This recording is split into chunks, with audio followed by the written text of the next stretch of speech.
12 ফেব্রুয়ারি থেকে শুরু হচ্ছে উচ্চ মাধ্যমিক পরীক্ষা। তার আগে নতুন ভোটারদের এসআইআর এর শুনানিতে ডাক পড়ল শ্রীরামপুরে। শ্রীরামপুর মহকুমা শাসকের দপ্তরে চাঁদনি বিধানসভা ও উত্তরপাড়া বিধানসভার নতুন ভোটারদের জন্য 6 নম্বর ফর্ম ফিল আপ চলছে। সকাল থেকেই লম্বা লাইন। সেই লাইনে দাঁড়িয়ে একাধিক উচ্চ মাধ্যমিক পরীক্ষার্থী। মাঝে মাত্র আর একটা দিন, তারপরেই পরীক্ষা। তার আগে লম্বা লাইনে দাঁড়িয়ে তীব্র হয়রানির শিকার পরীক্ষার্থীরা। পরীক্ষার আগে শেষ প্রস্তুতিতে ব্যাঘাত ঘটছে বলে দাবি তাদের। কিন্তু লাইনে না দাঁড়ালে ভোটার তালিকায় নাম উঠবে না। তাই বাধ্য হয়ে পরীক্ষার আগে এসআইআর কে অগ্রাধিকার দিতেই হচ্ছে পরীক্ষার্থীদের। এতে যেমন বিরক্ত তারা, তেমনি অভিভাবকরাও। অনেকক্ষণ দাঁড়াতে হবে, এখনো এত লাইন, সন্ধে হয়ে যাবে, বাড়ি যেতে পারবো না, অনেক টাইম লাগবে। এইভাবেই দাঁড়িয়ে থাকতে হবে। কখন বাড়ি যাবো কিছু বলছে না। এখানে জিজ্ঞাসা করতে চাইলে অনেক কিছু বলছে, কথা শোনাচ্ছে। একবারের বেশি দুবার জিজ্ঞাসা করলেই কিরকম ভাবে বিহেভিয়ার করছে সবার সাথে। হ্যাঁ, তো আজকে সকালবেলা 9:30টার সময় ফোন করে বলেছে যে আসতেই হবে বাধ্যতা। আজকেই একটাই ডেট, আর কোনো হিয়ারিং এর ডেট দেবে না। ওই জন্য আসতে হয়েছে বাধ্য হয়ে। হচ্ছে তো, সবারই হচ্ছে, শুধু আমার না। এরকম আরো আছে? হ্যাঁ, আমার অনেক বন্ধু বান্ধবী এসেছে আজকে।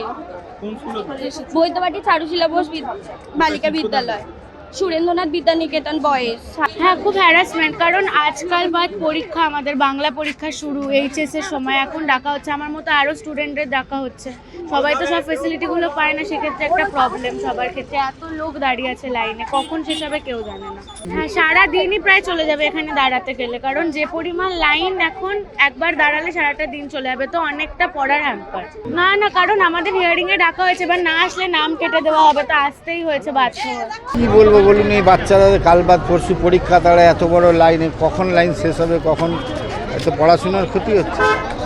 আজকে ভোটেরা, এরা এখন নতুন ভোটার, তাদেরও প্রমাণ করতে হবে যে এরা ভারতীয় নাগরিক। এর থেকে দুঃখের আর কি আছে বলুন, বলার কোনো ভাষা নেই।